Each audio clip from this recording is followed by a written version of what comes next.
So what are we going to do about this broken market? How are we going to fix it?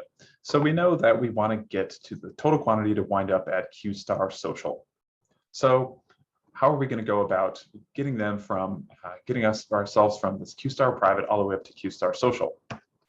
So left to its own devices, this is what we would call a failed market. It does not reach socially optimal levels.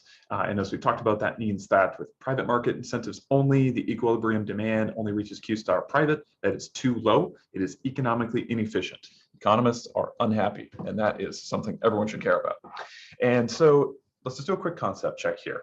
So based on what you know, we know that the private equilibrium is too low relative to the social optimal. So is this a positive externality or a negative externality? Is there a positive or negative externality associated with consuming this good?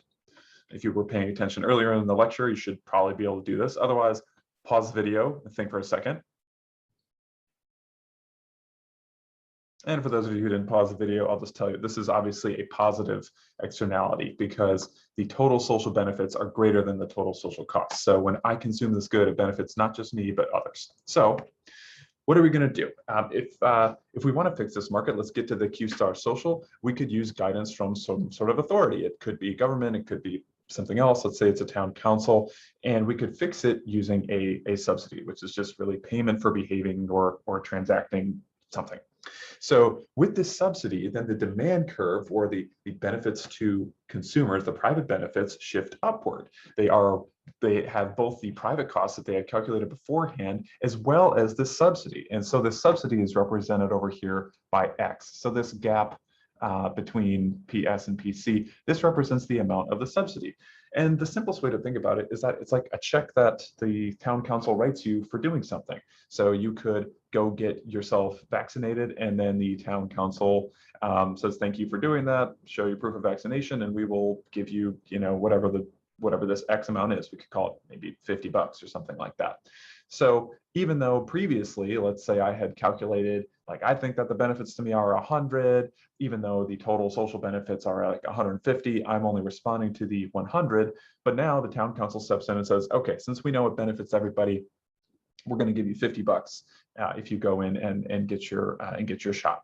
So this is one way to shift the demand curve out so that the private demand curve with subsidy is exactly equal to what the total social demand curve is. And then the equilibrium shifts from being at this unfortunate alpha or mapping it onto the quantity axis, this too low Q star private, all the way up to Q star social, which means that we've finally reached this intersection of the supply curve with the social demand curve by using a Pigovian subsidy. So this higher demand curve is exactly what we need in order to fix the broken market, because we've had a subsidy that we've put in place. We now reach the optimal amount thanks to the town council's intervention. So the subsidy, in terms of calculating what the size of it is, you'd say that the per transaction subsidy, you calculate the total social benefit, and then you spread it out over the number of vaccines in order to calculate how much that should be, the $50. So you could do something like, we would estimate that the total social loss, maybe in terms of lost wages or lost productivity and general feelings of distress associated with having the flu and having to go to the hospital, all these social costs added up. Let's say it's $1 million and you've got 100,000 residents in the town.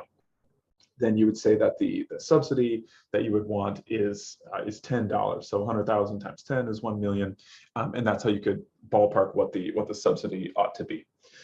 Of course, we should point out that these subsidies are not totally costless. I mean, sometimes there's a way to automate things and keep it cheaper. I gave you the sort of simplified example of like going to the town hall and showing off your vaccination slip, but that is not usually how they're implemented.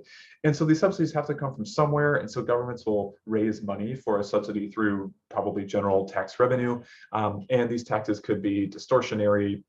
You can, if taxes are too high, it can discourage certain kinds of behavior that you want. And so it's not totally costless, even if it's generally it's still a good idea. And so one way that you might be able to avoid this is by, if you want to subsidize a particular thing, with a Pigovian subsidy, you could find the money for it with Pigovian taxes.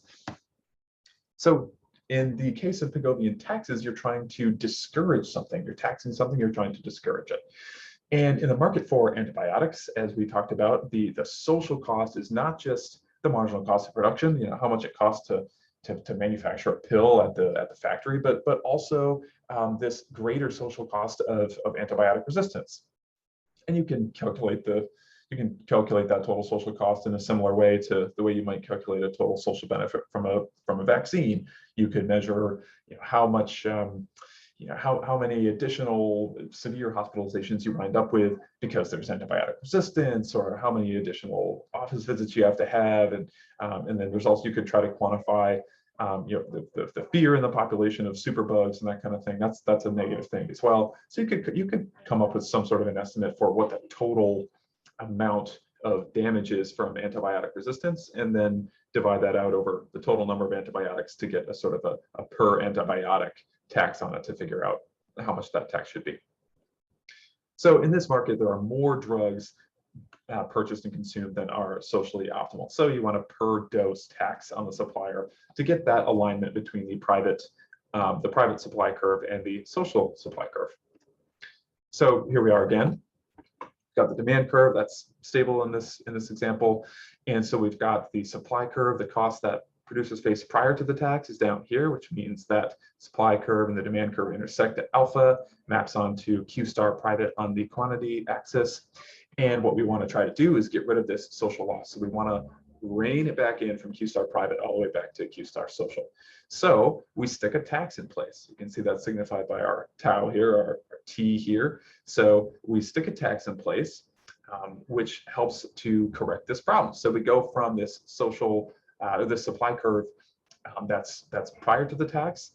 Now every time that a producer sells a unit of this, they have to factor in this tax. So their ability to supply it, or their cost for supplying, go up by exactly the amount of the tax.